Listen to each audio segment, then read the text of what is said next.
Hello there, and welcome to another very special episode of Electric Sheep.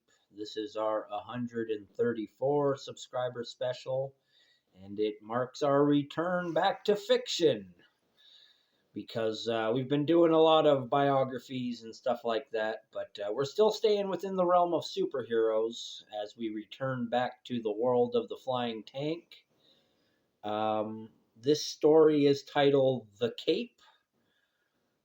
The first couple lines are "to be a hood," but it all reads as one thing. It says "the cape to be a hood," but it should say "the cape," and then the rest of the lines after that. So sorry for the confusing beginning to the story, but the title of the story is "The Cape." Let's listen.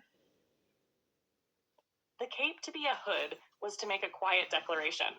You acknowledged that you wished to be separate from regular citizens, but you also declared that neither the heroes nor the villains had convinced you. Jacob was one of them. Most hoods were dropouts. Some had finished school. Teenagers and young adults looking for purpose came here to become heroes or villains, but many remained neutral for years, unmoved by the defenders or the destroyers of society. Each day there were classes. Heroes taught their methods, their ethics, their justifications. Villains taught tactics, strategy, and how to criticize the structures of society without apology. Jacob didn't like the tactics of the villains, but he respected their willingness to question the world as it was. He believed the heroes were doing something important, helping people, but he worried they went looking for trouble, labeling obstacles as evil just to justify action.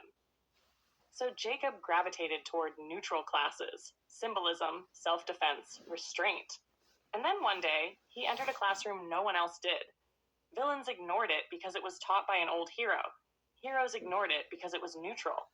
And worse, because it was about the symbolism and proper use of a cape. Everyone knew capes were stupid. Everyone believed only the boss, the big man, the flying tank, could safely wear one. And there stood the proof of their joke: an old man in a faded blue cape. Jacob sat down. The old man smiled and announced, "Class is in session. Today, we have one more student than yesterday." He spoke calmly. Symbols have worn capes: kings, knights, generals. But people forget the cape is practical. It keeps you warm. It gives shade. In emergencies, it becomes a tool. He lifted the edge of his cape. A weighted wooden bead turns it into a flail. Spread wide, it becomes a shield. He paused. "Yes, it is a symbol, but you are not the flying tank. He allows us to tug his cape as a sign of respect for his power." His eyes met Jacob's. "You, my student, will wear breakaway capes, so you do not strangle yourself by accident."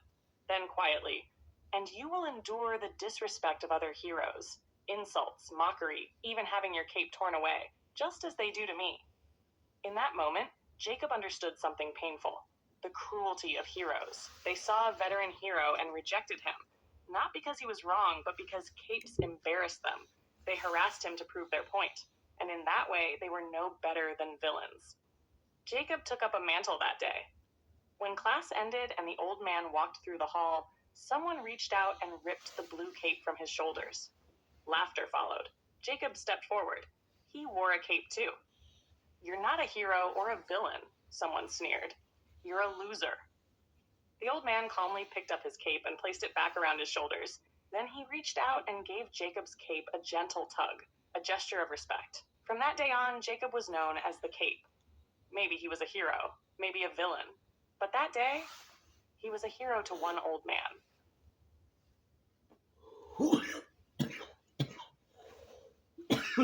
Well, um, ChatGPT, excuse me, ChatGPT did kind of tinker with the story a little bit. I think it kind of removed the part where, let me just go back a little bit.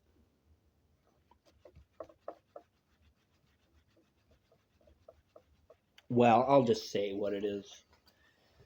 The point that I hope that was gotten across was subtlety and not subtlety. The cape is a very not subtle thing in any way. It's big, it's bold, it's out there, but it's also just a piece of clothing. And I think not so much what you try to do with the cape is what's amazing, is what it just does all on its own. a million assumptions. People assume I represent Canada or something and scream out at me that Canada sucks, like I'm the complaint department because I wear this cape, this flag. But I wanted example of something subtle, the idea that there would be a real Superman type figure, the flying tank. And his cape is not a breakaway cape because he doesn't need it to be a breakaway cape, but he might come to regret that in some future battle. But what it results in is others just coming along and tugging on his cape to realize that he's indomitable and he ignores it. So people can feel that little bit of his strength. Now, I don't think all that was really left in, but I wanted that gotten across. So I'll just say it. That the idea that a symbol of tugging on someone's cape in one situation would be a symbol of respect, but in yanking a cape to rip it off someone's shoulder, basically the same action, is a symbol of disrespect. And in turn, they turned around and gave a light tug as a symbol of respect after having it ripped from their shoulders. It's uh, it's not based on anything real. It's not like anybody comes up to me and rips my cape off. Oh no. I find the cape is actually quite intimidating. You don't want to run towards people when you're wearing a cape unless you're really mean business.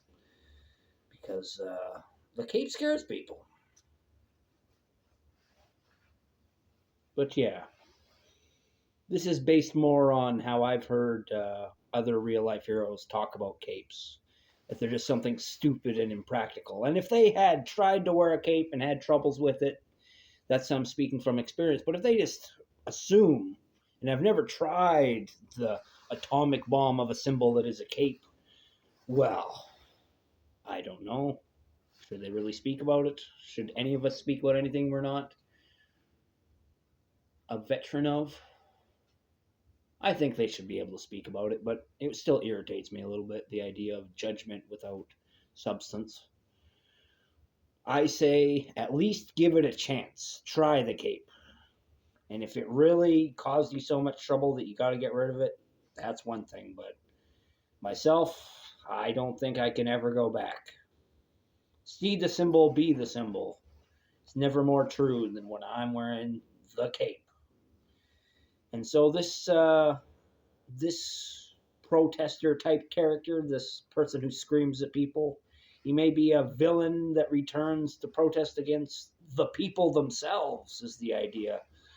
The idea that this hood who didn't know what he stood for just stands against people he sees are assholes, and so he might not want to see the downfall of society or see heroes done away with, but when they act like dicks, he's going to call them dicks.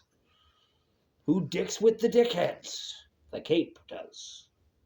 But I am not the cape. I am Captain Canada. My real name is Joseph Arthur Roszell, but you might know me as Captain Canada.